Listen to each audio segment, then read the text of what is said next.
پدر و مادر احترام کن، دعاش بگیر. روز میروند والله قامتت میشکنه، خانت به نور میشه و تاریک میشه و زندگی خیلی حیات دیگرگون تغییر میابه، به سرپوشه میمانی.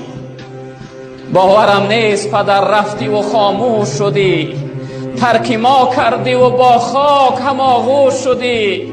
خانه را نور اگر بود زی رخسار تو بود، ای چراغ دل من از چی تو خاموش شدی؟ بهار آمد نیامد بوی مادر، شدم پزمان چشم و روی مادر. نمی ارزد هزاران نوده گل و یک تاری سفید موی مادر. برادری بزرگوار به قدرش پر است که نمیابیش. والله قسم ده آرزو مثل من بر این میسوزی، میخواهی که یک بار پیداش کنی. ای پدر جان بگوی دیگر نمیابیش.